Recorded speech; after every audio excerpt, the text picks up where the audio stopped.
Yo voy a empezar un poco al revés.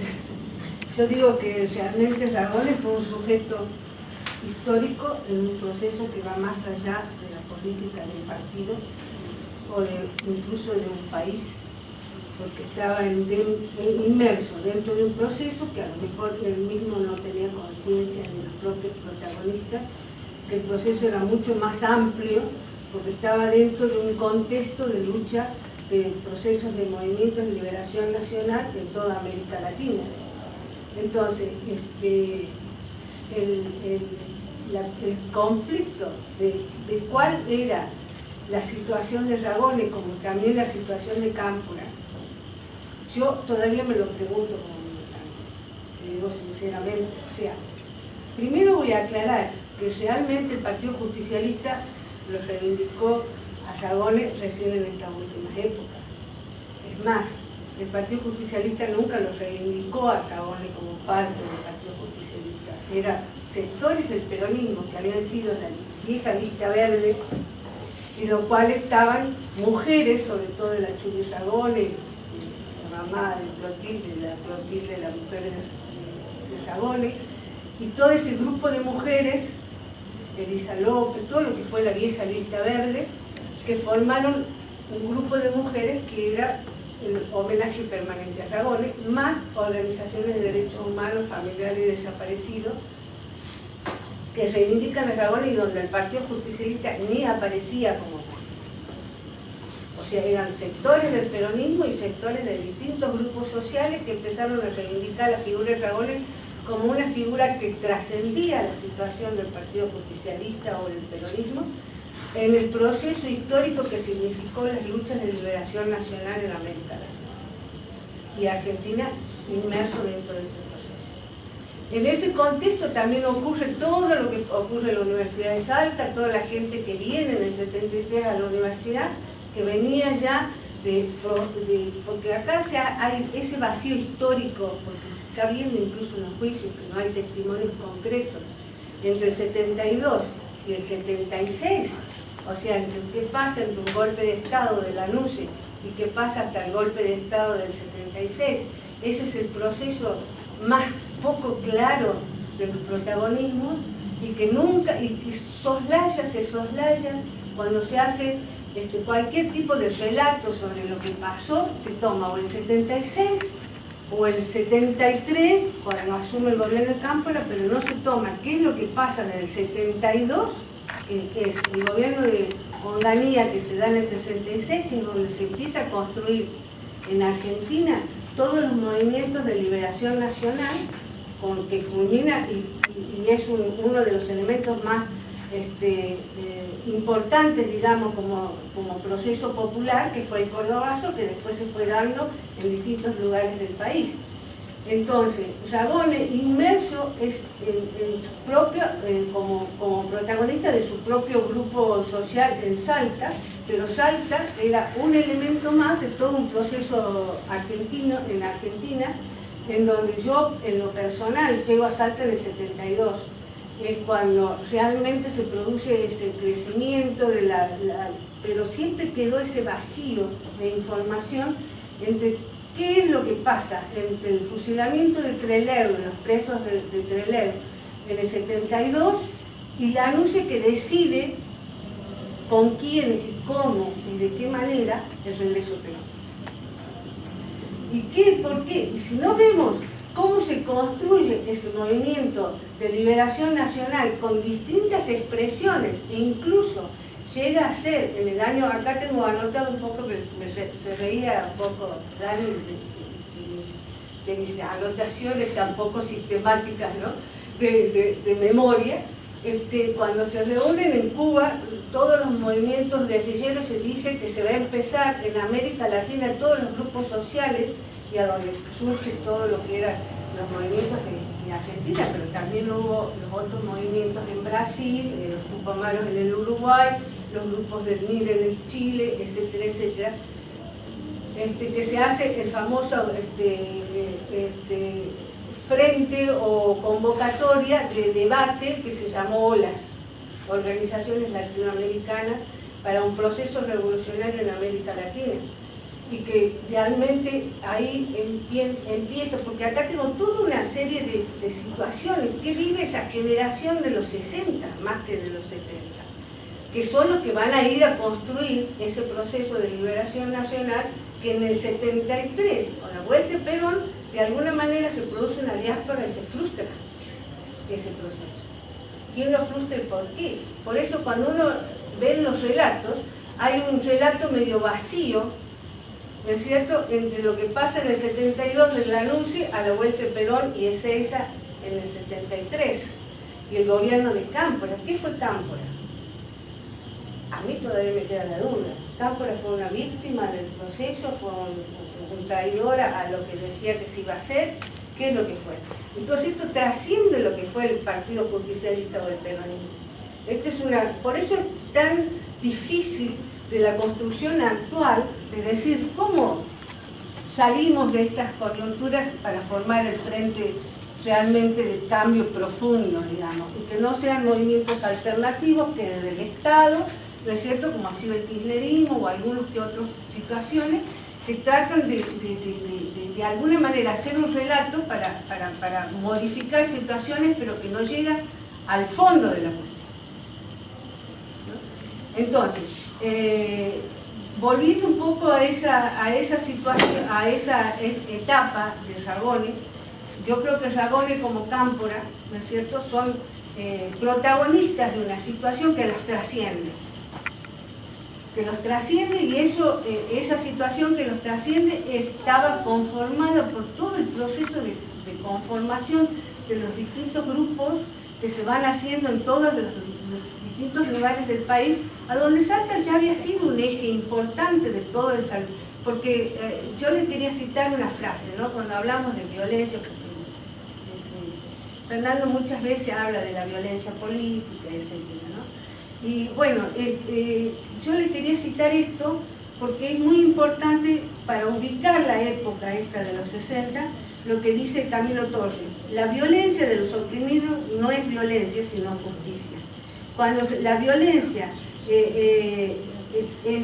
porque se consideraba que el cordobazo iba a ser, ¿no es cierto?, el eje fundamental, porque después se da el tucumanazo, el rosariazo, qué sé yo, el eje fundamental de un proceso de liberación nacional, conformado con todos los movimientos latinoamericanos, en lo cual no era que de pronto se da la violencia política de los grupos armados. Los grupos armados son no solamente Lerdo Montonero, sino hay muchos otros grupos, que en este momento podemos citarlo con las distintas siglas, que de alguna manera hay una rebelión de las bases, y esa rebelión de las bases se da en los grupos estructurados de la CGT, los grupos de organización gremial, cuando se forma la CGT de los argentinos.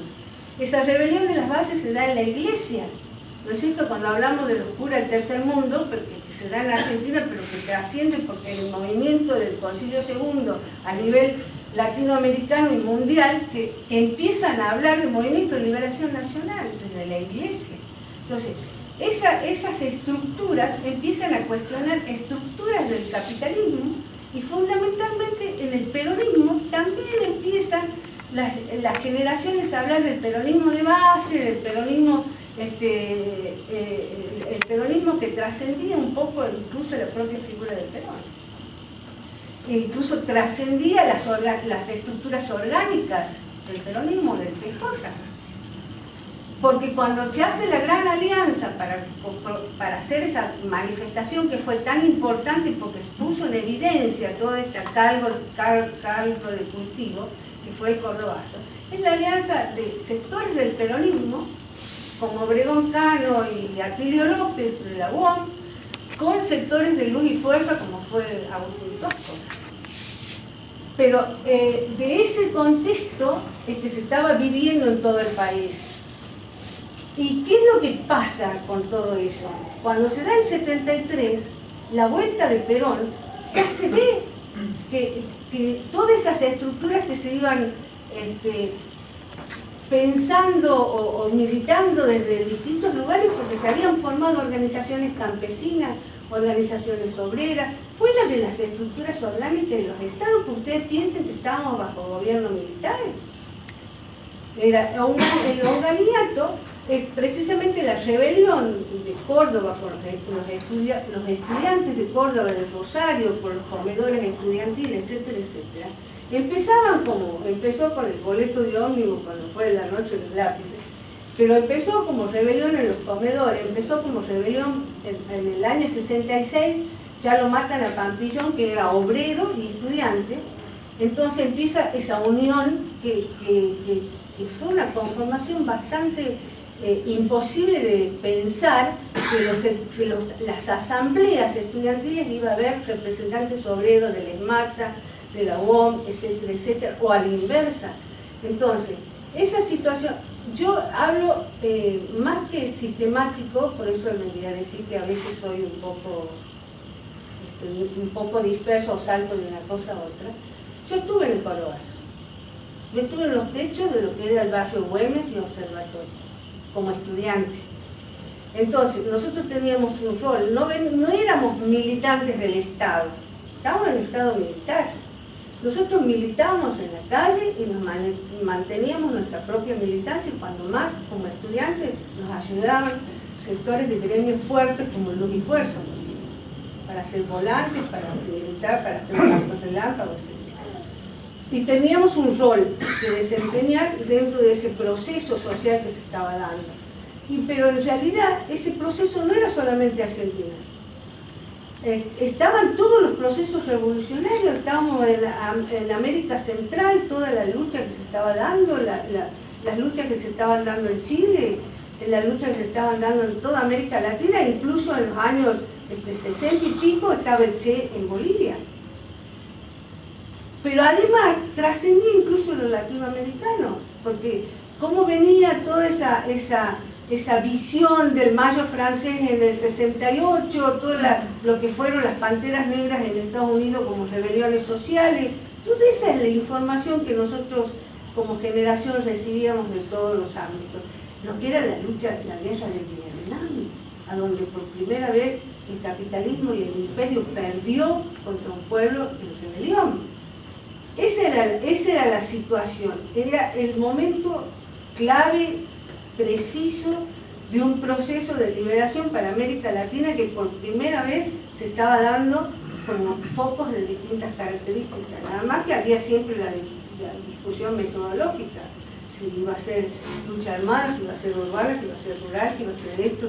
Estaba Argelia, el proceso de liberación de Argelia, que se liberaba por primera vez del imperialismo francés. Acá mi compañera Mirta Torres ha estado en lo que es el testimonio de una periodista francesa en lo que fue la masacre de Margarita Belén en el Chaco, en el Chaco.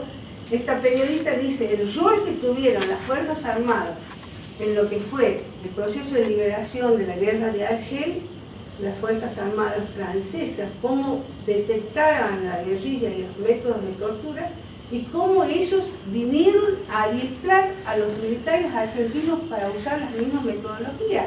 De 5 cae 1, y de esa manera rompes los tabiques de las organizaciones clandestinas, digamos.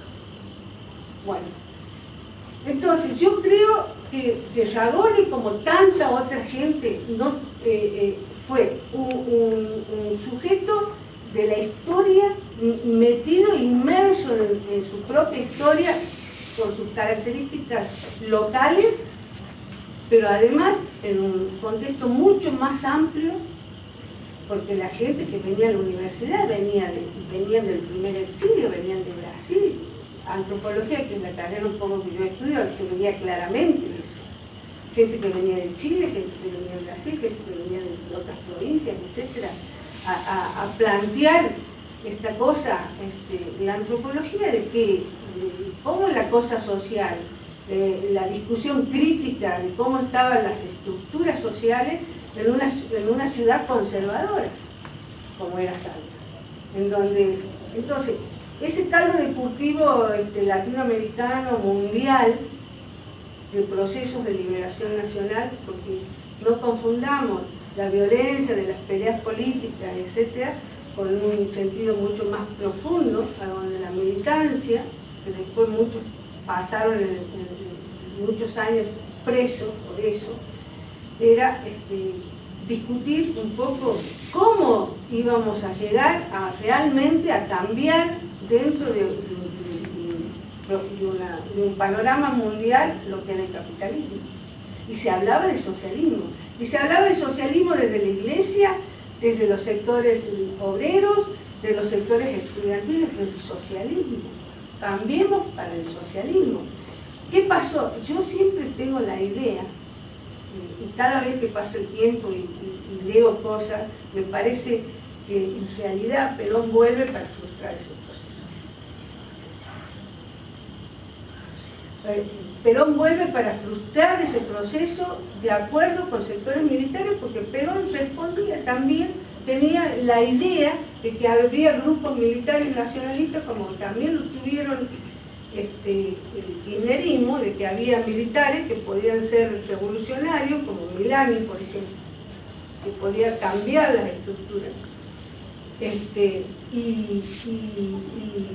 Y fue un agente de frustración de eso, porque si no, no se explica Ezeiza y no se explica que realmente fue a apoyar a los sectores de la CGT histórica, tradicional, de la derecha, que había tratado de boicotear todos estos movimientos en todas las provincias, y cuando, si no escuchen o lean en algún momento el discurso de Agustín Tosco cuando asume Obregón Cano la gobernación de Córdoba, que dice, viene Rucci a decir que Córdoba se quiere liberar porque quiere ser la cabeza del proceso de liberación nacional de la izquierda.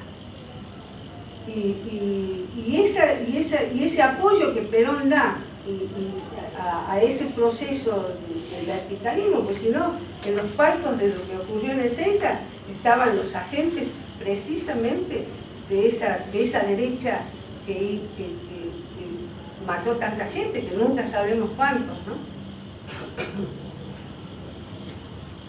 Entonces, tal es así que con el tiempo, porque no en ese momento, pero con el tiempo nos dimos cuenta que Ragone en esa etapa histórica había recibido y tenía gente de toda esa diversidad política que trascendía el pejote del peronismo. Era otra cosa.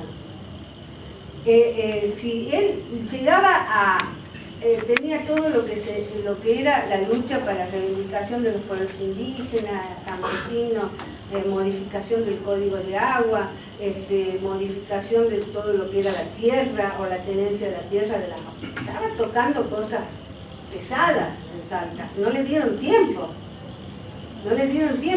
pero además en ese contexto había todos otros grupos políticos que se estaban moviendo en Salta, que yo no sé si Ragone los manejaba o no los manejaba, pero recibió a los Santuchos, y cuando volvió el entierro de Ana María Villarreal de Santucho, acá se hizo grandes homenajes, y la misma Universidad de Salta tiene una placa de homenaje a la Marte de Trelew, que después nunca más la mostraron, ¿no?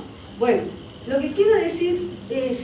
El abrazo solidario al golpe militar de Allende que vinieron por Salta, o sea, geopolíticamente la estrategia de triple frontera en Salta, en el cono sur, como nuestro país, también es muy importante, y ese abrazo solidario a la gente que luchaba en todo el proceso alrededor lo tuvo Salta a través de nuestro Ragone.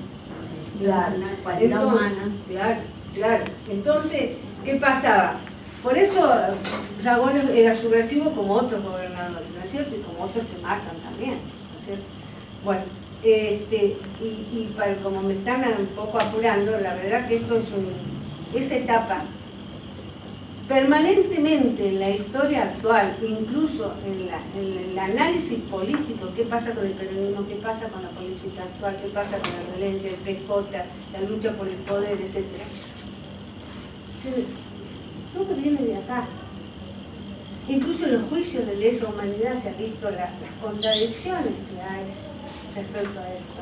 Yo, disculpen, ¿no? Pero ninguno escuché de que, por ejemplo, esa derecha del PJ que se reunía en los ámbitos es decir, la famosa imagen de tocar portones del ejército y que se reunía la burocracia sindical con sectores de la derecha con el ejército, para programar la intervención, no solamente el hecho de que un policía que voltea un vulcano y viene acá, salta y declara y dice, bueno, nosotros vamos a hacer igual, personajes de la derecha de Córdoba, que toda esa cuestión golpista viene desde la represión policial. Acá localmente también se abraza ese brazo político con el grupo que fue funcional a la AAA, como fueron Guiri y compañía, para digamos, ejercer esto de hacer desaparecer a través del grupo económico y político, pero también de estos sicarios, digamos, de la policía, ¿no? Y también mira cómo se mimetiza en los procesos posteriores, el golpe de Estado del 76, de alguna manera, como que iguala todos aquellos que incluso habían estado fomentando el golpe de Estado. ¿No es cierto? Cómo termina diluyéndose ese peronismo que presentó las listas negras en la universidad, en las distintas instituciones, etcétera, y que interviene la provincia y el gobierno de Dragones, cómo esa gente termina mimetizándose en el golpe de Estado, porque muchos de ellos después los meten en cana. Entonces, ¿cómo queda? Cuando hablamos de AAA hablamos de López Rega, hablemos de Isabel Perón también como responsable, pero después tenemos totalmente diluido de qué era la AAA. Y sin embargo tenía poder en todo el país. ¿Qué era la AAA?